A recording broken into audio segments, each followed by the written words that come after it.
Good morning, guys. Rick Shaw here. It's the 13th Wednesday of October 2021. The month seems to be going by pretty quick. We had a big storm cell that moved over here. Ken up in La Union got a lot of, they got flooded out there. I'm seeing the reports that price of strawberries are probably going to get ridiculous because all the strawberry fields got wiped out. There's a lot of agriculture up there, so get ready for some higher prices around here, that's for sure. Supply and demand, guys. But here in this area, we got, I would say, light to moderate rain. You know, continuously rained for a while, but nothing super heavy. No major flooding around here. We had some days where we had a pretty hard rain, but it wasn't anything sustained. Now I saw up in Baguio, it said north of Baguio, they got the entire average rainfall of October in 24 hours, and these places just can't drain. One of the things that happens here, I don't know that area up there, and I could be dead wrong, but in a lot of areas that I've lived in, there's just so much garbage on the road that when they rains or anything, it floods and jams up the storm drains. And you know, I know that over in the GMA area that was like that. There were a bunch of areas, just so much garbage. You know, a lot of people, a little noisy. A lot of people they'll come out of a Sorry store to buy something, even though if there's a garbage can there, they just throw the garbage on the ground. And a lot of people don't like to leave garbage cans anywhere because the dogs just dump them over, rip the bags open. We've got one lady up here. She doesn't put her garbage inside, and there are loose dogs up in that area still. I don't know whose dogs they are, but they got like a big chicken cage that they sit over top of their garbage because the damn dog just ripped. I've gone by there many a times and just seen garbage strewn all over the street, and these people just keep leaving these dogs. A lot of them will turn them loose at night. They'll have them inside in the daytime, and at nighttime they just cut them loose and run. You know, there's two of them now. They don't come down this end. When I did see one over here, I went ahead. He started coming in. And these little guys too. They're gonna be a problem down the road because they let them out all the time. Nobody watches them. But I chased him. I chased him out with my stick, and I kind of ran him off. He's a little scary in the first place, and I just don't want him coming down here and crapping. We did this morning, the boys and I were out for our big walk. We picked up how many piles of shit, you know. I just threw them in the grass and stuff like that, and we'd get a leaf or something and I'd throw it in the grass. But I mean, I don't want to walk around in this crap. And here it's starting again. You know, it's starting again with just because a couple of Nimrods leave their dogs loose. And, you know, it seems to me like it's just what you're going to get here. You know, this is just, there's not much I can do about it, it looks like, other than me picking it up all the time. You know, nobody wants to claim these dogs. If you drive down the road and it runs out in front of you and you wreck your bike, nobody's going to claim that dog. I liked it when I was in GMA. There's no kidding. They went around one night after dark, and they just decided they're going to clean up all these dogs, because I'm not talking about a couple stray dogs. I'm talking about 100 damn stray dogs in the area. And any dog without a tag was fair game. They had those big poles with the noose, and the ones they couldn't get with that, I'm not kidding you, they had spears. They had spears, and they were chucking spears at them and ending them. And they caught so many, and I was glad of it. You know, they were like rats, and nobody was taking care of them. I mean, these things are so sickly. I know there's a lot of places that they're going to rescue them and all that kind of stuff, but that's not the mentality here. There's some people that I'm sure want to do that, but in general, a dog is just like, you know, it's just an animal, and when times get tough, you just eat them. That's how a lot of these a lot of the folks think, at least when I was over in GMA area. The tricycle drivers all, when that dog extraction came the next day they had their big walks out and they was cooking the caldereta. You know, they were just cooking that stuff up like crazy. Now some of them dogs, I'm not kidding you, they were so sickly and, you know, half starved, full of mange and stuff. I don't know, you don't eat an unhealthy animal. I don't think that's a good idea. But you know, I even knew an old timer. He had a cow, and like my pap always said, if a cow craps on its tail, they're done. They're gonna croak. There's nothing you can do. And this cow, I don't know what kind of cow it was, but it was a white one, and it was crapping all over its tail. It was getting thin, and I'm like, well, just butcher them. And no, you know what they did? They plugged him in the head and dug a ditch with the backhoe and buried it. And no, we're not going to eat that. It's sick. And that's how a lot of people think when it comes to that. But here, those dogs are so nasty, I wouldn't even want to touch them. Some of them. I had pictures of them I put on different videos of these dogs. And I want to get another camera. You know, I don't like carrying my phone with me. A lot of times I don't bring the smartphone. First off, I don't want to break it. Second of all is all the tracking they put on these things. It stays at the house. And my Fuji cam that I bought was the biggest piece of junk on the planet, that underwater Fuji camera. First time I took it in the water out in the real world, other than the bucket, it leaked. It had problems anyway, and it took terrible pictures. I did have a Fuji cam years ago that took beautiful pictures, but this one, didn't matter if you put it on an automatic or you did things yourself. It just did not take good pictures. It's definitely a non-buy. I like that Olympus TG6 that they're having now. A little bit pricey, but hey, you know, a couple $100, I guess that's not too bad.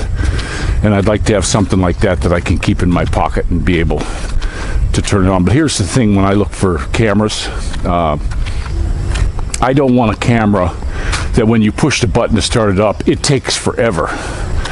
That first Casio I had, not waterproof, and it had the little thing that came out, which they can get busted real easy. I'd rather have a flat one that the lens moves internally. But you know, I just want to whip click. I used to carry around, when I was young, I carried a 110 in my pocket, 110 camera, and it cube flashed if you need it. I kept that kind of stuff, and then I wound up getting one that had a flash built in. I found that one at a yard sale, believe it or not, and I kept that. I used to develop my own film. I had a dark room, and then plus I had that little Daylab thing. They call it Daylab, and I used to do a lot of my own developing and stuff, even color. I had a dark room for a while, and but most of these new cameras, they're like a damn computer. You go to turn them on because you want to snap a picture, and they take a long time to turn on. And then the other thing is, the time when you push the button to the time it takes the picture, you've lost the shot. You know, you can't, even if you leave the camera on, you can't get the shot. And that to me is that's just a royal pain in the butt. And when I was in the store, I actually went to it was a Best Buy when I bought that Casio. It wasn't expensive, 40 some bucks. I went over and they had them all, they got them connected like a cable, but they're powered up. They're ready to go. So I was just walking over to cameras there. Can I help you? And no, let me just do my thing. And they're cool there. They don't bug you like here. And I just turned it on and then pushed the shutter. And that Casio, it was the fastest. I think it was less than half a second. It took the picture, and you lose your pictures of your kids when you holler and say, "Hey," you know, and you snap the thing. They'll see the camera and then turn their head away, or it's moving or something, you know. So that's a real bummer. I loved my Nikons. I had an FA that I used to carry around, and it had I kept the 50mm lens on that one. Cheap lens, because I had a more expensive lens, but I was afraid getting them broke, and it was small. It was easier to carry. I had a vest pocket made for it. You know, my little camera vest I always wore. I had two of them, a black one and a camo one. And I was always snapping pictures. I had tons of pictures. But these new ones, I want to get a printer, you know, a photographic printer, and use the good paper. I have a buddy that was doing that for us. Then he printed out a whole bunch of pictures for us, and beautiful, ones that we had on the phone, and we selected the ones we liked and sent them to him, and he printed them out, the 4 by whatever, 3.5 by 6 or whatever the size they were. We had little frames for him here that we got, cardboard frames. Well, the problem with these printers now, they're already faded. These things weren't done a year ago, and they're faded. It's like the paint on my house.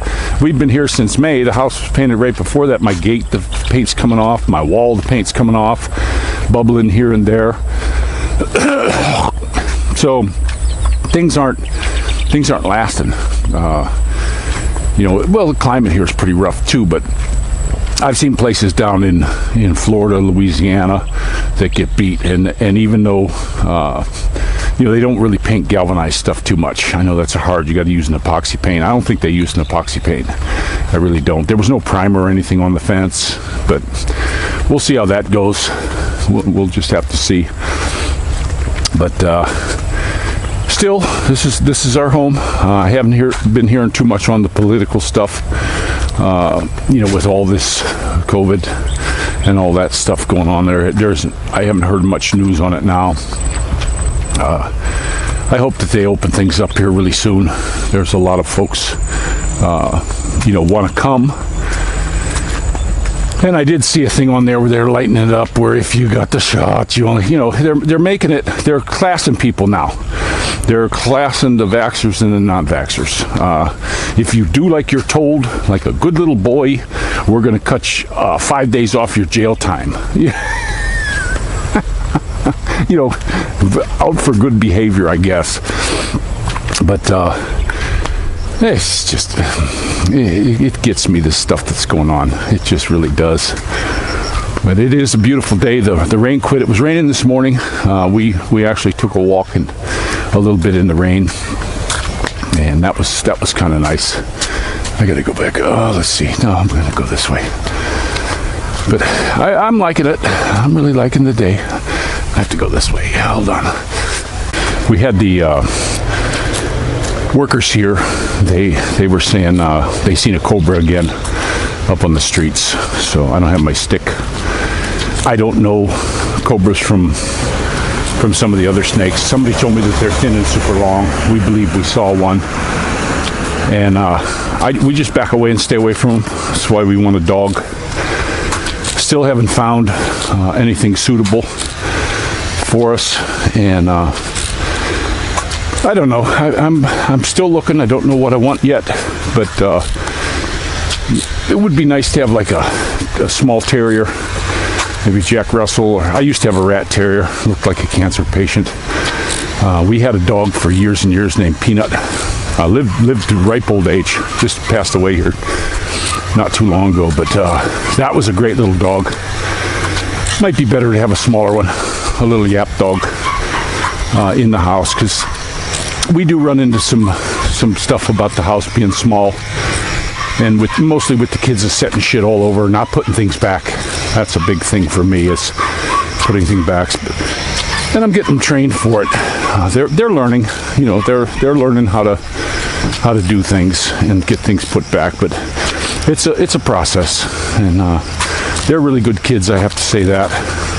But they have to put their stuff away. There's spots for everything there. And I got my outside area fixed, but that's getting jumbled up with the little store. And today I'm hoping to do the sprocket. The rain quit, so I'll probably be able to get the sprocket done. The Loctite says it's out for delivery, so that's good. That'll be here today, because I'm not putting that on without Loctite. I did get a bike one time where it was it ate the chain. I got the dang thing used and looked it over pretty good, but I wasn't really paying attention to the sprocket. And I rode it for a day, and it was making a funny noise. Then I finally looked, and here the sprocket wasn't even on right. It was canted. The guy used a different bolt, wrong size or something, and it just wasn't good. So, I want to do it myself, and that way I know it's done right. A lot of these places around here that do work, some of the guys are really good.